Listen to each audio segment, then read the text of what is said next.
Hello and welcome back dear student. आज का जो हमारा सेशन है इसमें हम लोग रिवीजन करने वाले हैं second unit customising and embedding multimedia components in a web page. Second unit जो हमारी फिनिश हो गई थी लास्ट सेशन में, सो आज हम उसका एक क्विक रिवीजन करेंगे। यानी कि हम सारी चीज़ जो हमने स्टडी की थी, सारे जो टॉपिक्स थे हमारे, उनको हम रिकॉल करने वाले हैं आज के सेशन में। सो आज का सेशन हमारे लिए और इम्पोर्टेंट हो जाता है। साथ ही अगर आपको कहीं पे कोई डाउट है तो आप वीडियो को पॉज करके उसको नोट कर लें और साथ ही उसको कमेंट बॉक्स में मेरे से लिख के पूछ सकते हैं। एंड अगर आप वीडियो वॉच कर रहे हैं तो आप हो सकता है पॉइंट्स नोट नहीं कर पाते हैं, यानी स्टेप्स जो होते हैं उनको नोट नहीं कर पाते हैं, तो सिंपली आप वीडियो को पॉज करके उसका स्क्रीनशॉट भी ले सकते हैं और फर्दर आप जब फिनिश होने के बाद आप उनको नोट कर सकते हैं। सो स्टार्ट करते हैं आज का हमारा session, customising and embedding multimedia components in a web page. तो हमने लास्ट जो सेकंड यूनिट हम लोग स्टडी कर रहे थे उसमें हमने देखा कि जो डिफरेंट मल्टीमीडिया कंपोनेंट्स हैं, लाइक आपका म्यूजिक है, साउंड है, वीडियो है, रिकॉर्ड फिल्म्स हैं या एनिमेशंस हैं, एट्सेट्रा। ये जो आपके डिफरेंट मल्टीमीडिया कंपोनेंट हैं, इनको हम अपने वेब पेज पे कैसे यूज कर सकते हैं, कैसे हम अपने वेब पेज पे इनको इम्प्लीमेंट कर सकते हैं, इंटीग्रेट कर सकते हैं। क्योंकि आजकल जो मॉडर्न वेब पेजेज होते हैं इनमें मल्टीमीडिया एलिमेंट ना हो तो ये मानो कि वेबसाइट स्टैटिक लुक रखती है, यानी कि स्टैटिक वेबसाइट लगती है जिसका ज़्यादा अच्छा इंप्रेशन नहीं होता है। सो हम डिफरेंट मल्टीमीडिया फॉर्मेट्स का यूज करते हैं हमारी वेबसाइट पे आप इम्प्लीमेंट करने के लिए, इंटीग्रेट करने के लिए, सच दैट हमारा वेबसाइट जो है वो इतना अच्छा यूजर्स पे इम्प्रेशन रखे कि यूजर्स जो हैं फर्दर और यूजर्स को आपकी वेबसाइट से विजिट करने के लिए इंसिस्ट करें। सो बहुत सारे आपके पास मल्टीमीडिया फाइल्स होती हैं। फॉर एग्जांपल SWF है, MP3 है, MP4 है, WAV है। SWF आपकी जो है फ्लैश फाइल होती है, WAV ऑडियो फाइल होती है माइक्रोसॉफ्ट की, MP3 फाइल है मोशन पिक्चर एक्सपर्ट ग्रुप जो ऑडियो फाइल होती है, MP4 वीडियो फाइल। तो ऐसे बहुत सारे फॉर्मेट्स होते हैं जो हम लोग अपनी वेब पेजेज पे यूज करते हैं। अगर मैं बात करूं एडवांटेज कि हम जो यूज करेंगे हमारे वेबसाइट के ऊपर डिफरेंट मल्टीमीडिया कंपोनेंट्स, तो उसका क्या इम्पैक्ट होगा, यानी कि उसका जो हमारे वेबसाइट पे क्या इम्पैक्ट होने वाला, उससे हमें क्या फ़ायदा होगा, क्या एडवांटेजेस हैं डिफरेंट, क्यों मैं यूज करूं मल्टीमीडिया कंपोनेंट्स को हमारी वेबसाइट पे। सो फर्स्ट ऑफ ऑल आज का जो सिनेरियो है, आज का जो टाइम है, इसमें लोगों के पास इतना टाइम नहीं है कि वो आपकी वेबसाइट पे विजिट करें और जो भी कंटेंट है उसको लाइन बाय लाइन रीड करें। यानी आपकी टेक्स्ट बेस अगर आपकी कोई वेबसाइट है तो उसका कोई इम्पैक्ट नहीं जाता है, कोई इम्प्रेशन नहीं होता है यूजर्स पे, कस्टमर्स पे। बट अगर आपने मल्टीमीडिया कंपोनेंट्स यूज़ किए हैं, इंटरेक्टिव वीडियोज़ यूज़ किया है, इंटरेक्टिव फ़ोटोज़ यूज़ किया है, तो वो आपके यूजर्स को, आपके व्यूअर्स को होल्ड करके रखता है। सो सबसे पहला जो एडवांटेज है that is greater immersion. And greater immersion यानी कि आप किस तरीके से अपने मल्टीमीडिया कंपोनेंट्स का यूज करके आप अपने व्यूअर्स, यूजर्स को इंक्रीज कर सकते हैं। Second is your search engine optimisation जो होता है आपका, उसमें रैंकिंग एनहेंस करना आपके पेज की। सर्च इंजन ऑप्टिमाइजेशन मैंने लास्ट सेशन जो था उसमें हम लोगों ने एलेबरेट किया था कि जो सर्च इंजन ऑप्टिमाइजेशन होता है वो जनरली क्या करता है, जितनी भी वेबसाइट्स होती हैं उन सबको कौन सी जो ज़्यादा वेबसाइट सर्च की जाती है, जो ज़्यादा वेबसाइट्स यूजर्स विजिट करते हैं, उसकी रैंकिंग एनहेंस करके आपका शो करता है। और उससे क्या होता है, फॉर एग्जांपल कोई भी सर्च इंजन पे आप कोई कंटेंट सर्च करते हैं, फॉर एग्जांपल आप कोई साइंस का टॉपिक सर्च कर रहे हैं गूगल पे, तो अ लॉट ऑफ, यानी कि I think lakh of millions of websites search होके आती हैं, बट सबकी सब फर्स्ट पोजीशन पे नहीं आ सकती हैं। सो आप अपनी फर्स्ट पोजीशन या second, third, up to first 100 search में कैसे अपनी वेबसाइट को लेके आएँ। सो सर्च इंजन ऑप्टिमाइजेशन में आपका बड़ा ही मैं कहूँगा वाइटल रोल प्ले करता है, इम्पोर्टेंट रोल प्ले करता है आपका कंटेंट। आपने जो वीडियो कंटेंट यूज़ किया है, आपने जो ऑडियो कंटेंट यूज़ किया है, आपने जो text based animation based content use किया है, उसका बड़ा रोल होता है, जिससे आपकी सर्च इंजन ऑप्टिमाइजेशन में रैंकिंग एनहेंस होती है और आपकी वेबसाइट सर्च में आने लगती है। सो better branding, third is your better branding, यानी कि कोई भी आपकी जो वेबसाइट है या आपका कोई प्रोडक्ट है उसको बेटर ब्रांड यानी कि पॉपुलर करना अगर आपको है, सो उसके लिए भी आपको क्या करना होता है, आपको अपने मल्टीमीडिया कंपोनेंट्स को इस तरीके से, यानी कि आप ऐसा वीडियोज़ आप लेके आते हैं जो बड़े ही इंटरेक्टिव होते हैं, तो वो लोगों तक पहुंचता है, लोगों को पता चलता है कि ये प्रोडक्ट मार्केट में आया है और इसका ये फीचर्स हैं। सो हर एक जो आप देखेंगे कोई वेबसाइट, कोई नया स्मार्टफोन आता है, स्मार्टफोन का कितनी पर्टिकुलर उसकी वेबसाइट होती है, बट उसके फीचर्स किस तरीके से डिस्प्ले किए जाते हैं कि आपका जो स्मार्टफोन है हर एक पर्सन के पास पहुंच जाता है कि ये पर्टिकुलर स्मार्टफोन में ये फीचर्स हैं। कैसे पहुंचता है?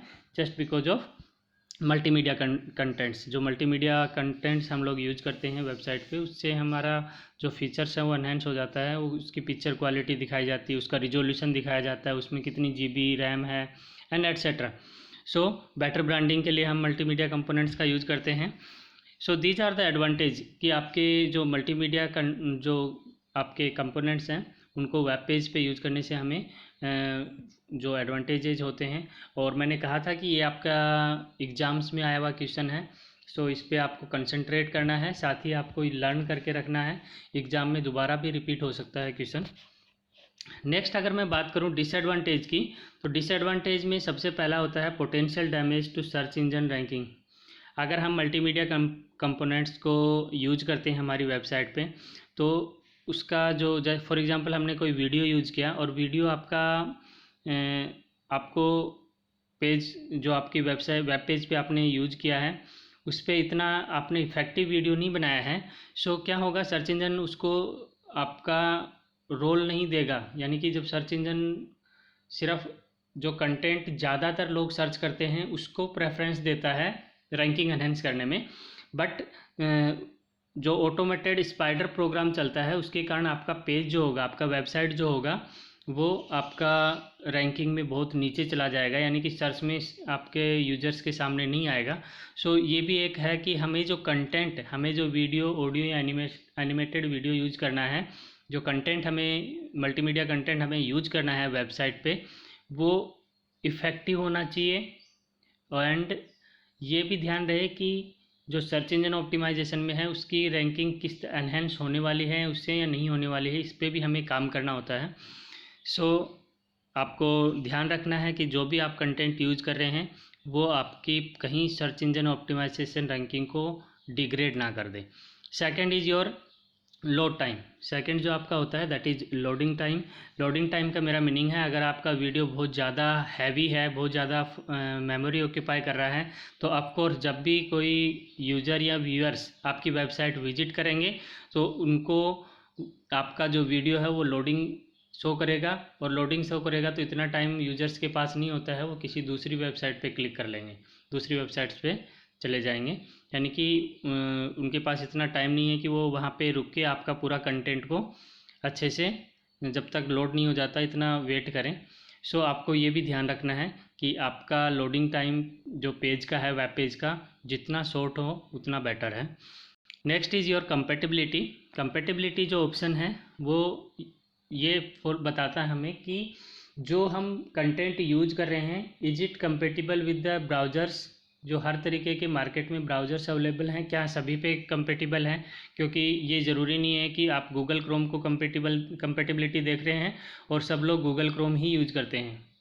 बहुत से लोग यूसी ब्राउज़र यूज कर रहे हैं मोबाइल में, तो उसके अकॉर्डिंग भी होना चाहिए। बहुत से लोग मोजिला फायरफॉक्स यूज़ कर रहे हैं तो उनके अकॉर्डिंग भी कंपेटिबल होना चाहिए।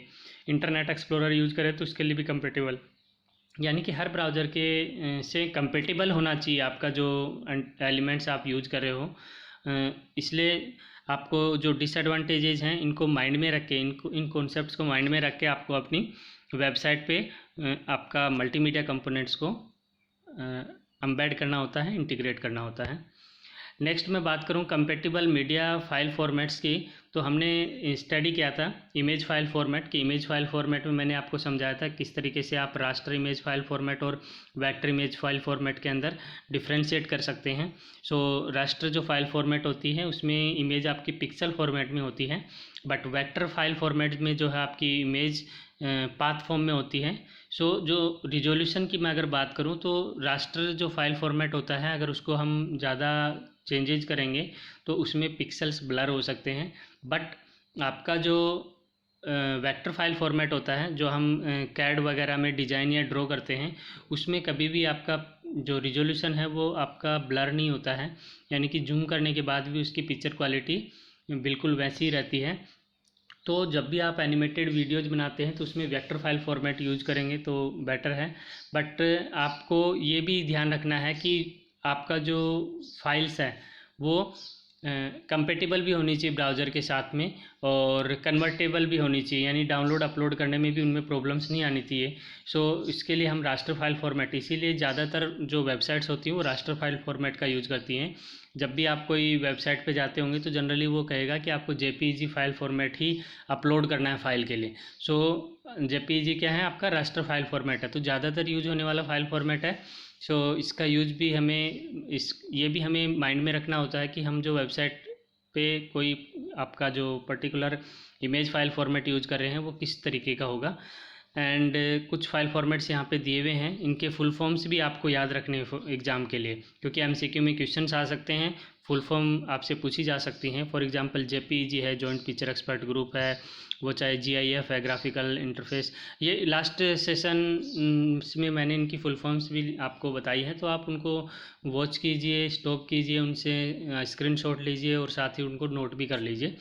आपको जो फुल फॉर्म है वो भी पता होनी चाहिए, क्योंकि एग्ज़ाम्स में हम आपसे बार बार जो है ये क्वेश्चंस रिपीट होते हैं।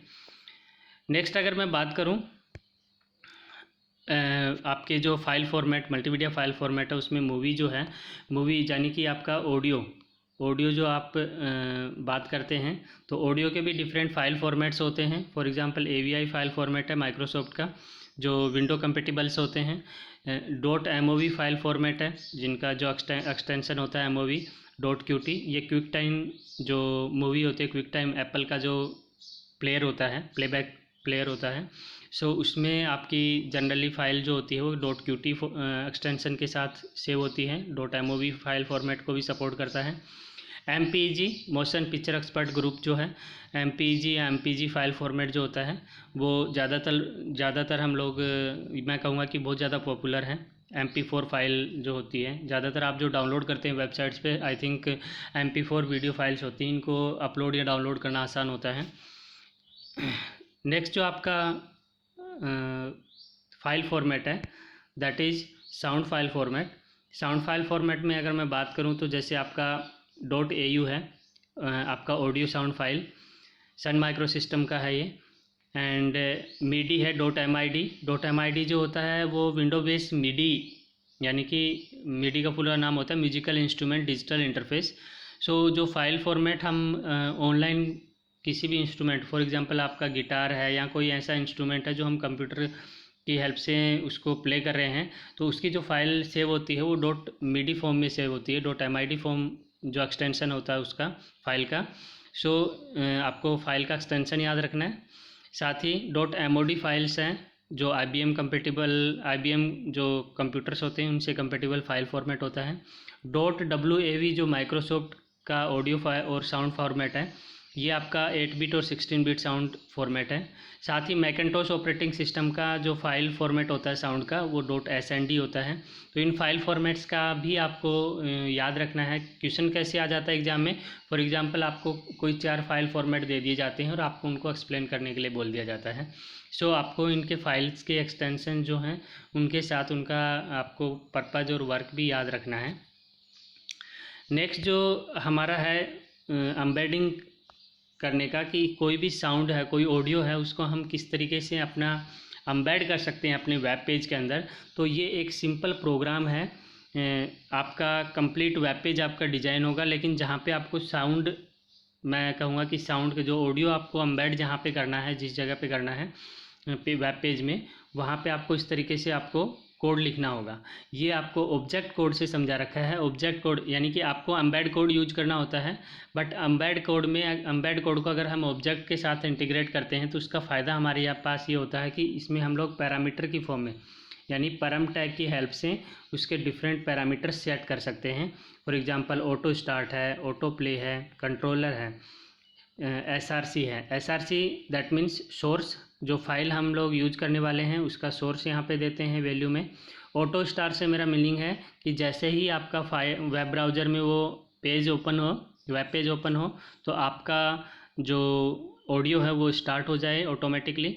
ऑटो प्ले और ऑटो स्टार्ट दोनों हम लोग इसलिए करते हैं, कुछ वेब ब्राउज़र्स जो होते हैं वो ऑटो स्टार्ट को प्रेफरेंस देते हैं यानी ऑटो स्टार्ट कंपेटिबल होते हैं, कुछ जो हैं ऑटो प्ले पैरामीटर पे वर्क करते हैं। तो हम दोनों इसलिए लिखते हैं ताकि ब्राउज़र कोई भी हो, हमारा जो थीम है कि हमें ऑटो स्टार्ट करना है अपने ऑडियो को, सो हम दोनों टैग्स का यूज करते हैं।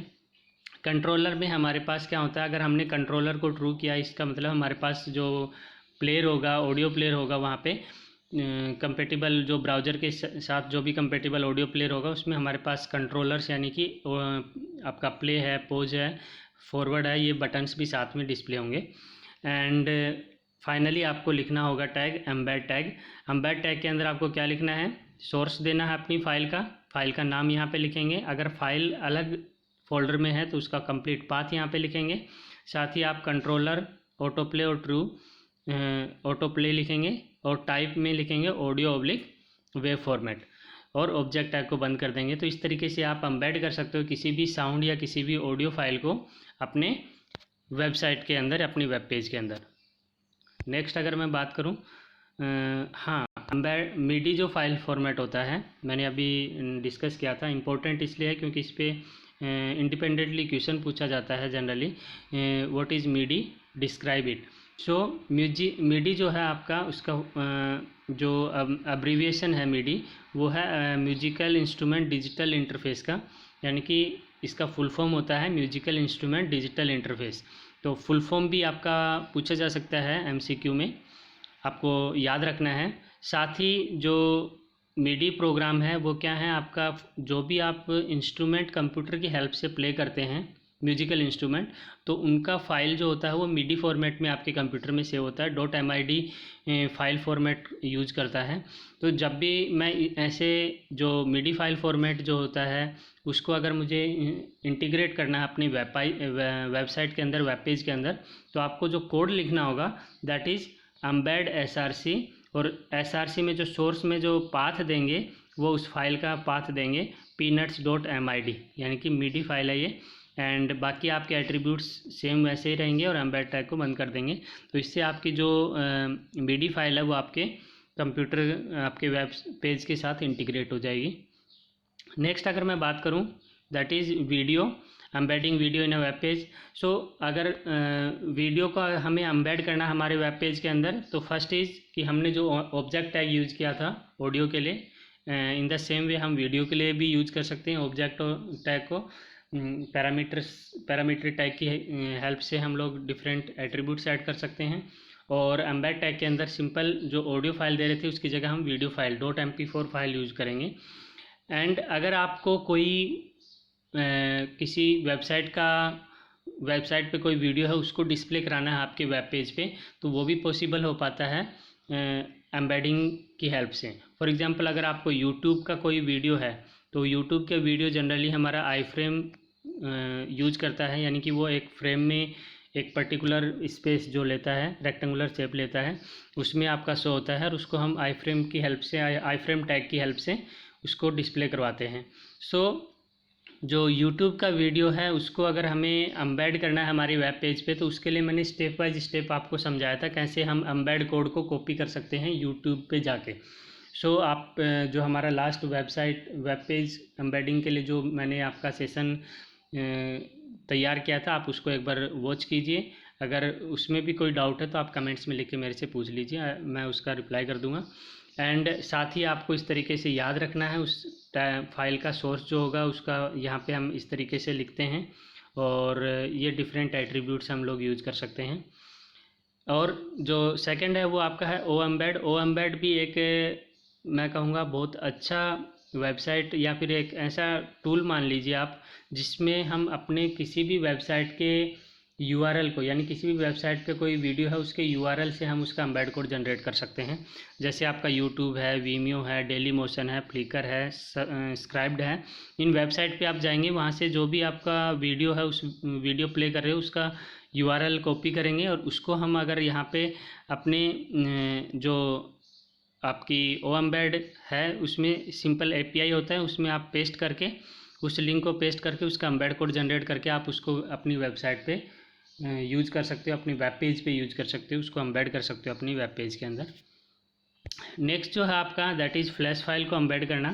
तो प्रोसीजर वही है, सेम है, सिंपल। आपको क्या करना है, अब एम्बेड टैग में जो पाथ हम पास करेंगे वो पाथ आपको क्या करना है, फ्लैश फाइल का यूज़ करना है। यानी कि आपकी फ़ाइल का नाम .swf फाइल एक्सटेंशन होता है फ्लैश फाइल का। सो बाकी attributes in the same way आपके वही रहेंगे, और जो फाइल का जो पाथ होगा वो हम फ्लैश फाइल का आप यूज़ करेंगे, सच दैट कि हमारी फ्लैश फाइल हमारे वेब पेज पे हम डिस्प्ले करवा सकें। नेक्स्ट जो है आपका दैट इज़ जो करंट वर्जन है उसकी अगर मैं बात करूं तो CSS जो होता है, CSS का पूरा नाम होता है कैस्केडिंग स्टाइल शीट, एंड उसका जो करंट वर्जन है दैट इज़ CSS 3। सो आपके क्वेश्चंस जो MCQ हैं उनमें पूछ लिया जाता है। एंड सबसे इम्पोर्टेंट चीज़ जो होता है CSS, जो हम वेब पेज हम बना रहे हैं, अगर हमें उसकी फॉर्मेटिंग करनी है और हमें उसमें कुछ स्टाइल्स इम्प्लीमेंट करने हैं तो हम CSS का यूज़ करते हैं। और CSS भी फर्दर आपके 3 टाइप्स की होती है, इनलाइन, इंटरनल एंड एक्सटर्नल, जो हम डिस्कस करेंगे 11th के सेशंस के साथ में। अगर आपको CSS दोबारा स्टडी करना है तो आप 11th के सेशंस वापस वॉच करेंगे जब मैं इनका इम्प्लीमेंट करूँगा। सो अगर मैं HTML के वर्जन की बात करूं तो HTML का अभी करंट वर्जन HTML 5 है। और HTML 5 जो है आपके, मैं कहूँगा कि जो आजकल जो वेबसाइट जो यूज़ करती हैं वो HTML 5 ही यूज़ कर रही हैं, क्योंकि पुराने जो वर्जन्स होते थे उनमें इतना इफेक्ट हम नहीं लगा पाते थे। HTML 5 में हमारे पास लॉट ऑफ मैं कहूँगा टैग्स ऐसे हैं जिनकी हेल्प से हम लोग जो अपने कंटेंट है उसको और अच्छे तरीके से डिस्क्राइब करवा सकते हैं अपने वेब पेज के अंदर। वन मोर थिंग, एक आपका जो सॉफ्टवेयर होता है वीडियो लाइट बॉक्स एक विजार्ड प्रोग्राम की तरह होता है। जैसे आप विजार्ड प्रोग्राम क्या होता है, स्टेप बाय स्टेप आपसे कोई भी टास्क को कंप्लीट करवाता है। तो ये आपका विंडो और मैक दोनों के लिए, यूजर्स के लिए होता है। इसमें क्या करना होता है आपको, आप अपने वीडियो को यहाँ पे अपनी वेब पेज पे अगर आपको इजीली इंसर्ट करना है तो आप क्या करेंगे, उसको यहाँ पे जो भी आपका नॉन कमर्शियल यूज़ करने के लिए, यानी आप अपने यूआरएल को इसके अंदर कॉपी कीजिए किसी भी दूसरी वेबसाइट से लाके, और उसको सिंपल आपका विजार्ड के स्टेप बाय स्टेप आप उसको फॉलो कीजिए, आपके वीडियो लाइट बॉक्स की स्टेप्स को फॉलो कीजिए, जिससे आप अपने पर्टिकुलर वेब पेज पे उस वीडियो के लिंक को एम्बेड कर सकते हैं। अपने पर्टिकुलर वेब पेज पे जिस जगह पे आप लोग यूज करना चाहते हो तो वो आप पेज की लोकेशन पे बता देंगे। तो उससे क्या होगा, आपका जो वीडियो है जो आपने किसी दूसरी वेबसाइट पे देखा है और उसको आप अपनी वेबसाइट पे एम्बेड कर सकते हो। सो ये आपका आज का सेशन था। होप कि आपको रिवीजन में हेल्प मिली होगी जो आपने पूरा यूनिट पढ़ा था। एंड आप पूरे वीडियोज़ को, अगर आपको कहीं कोई डिफ़िकल्टी लगती है तो वीडियो को दोबारा देखें, दोबारा समझें, कमेंट बॉक्स में मेरे से क्वेश्चंस करें सच दैट मैं आपकी क्वेरी कर सकूं। साथ ही आपका कोई फीडबैक है तो वह भी आप लिख के बता सकते हैं सच दैट हम उसको इम्प्रूव कर सकें। So keep watching, keep learning, thank you. Hope कि आप सभी ठीक हैं और स्वस्थ हैं।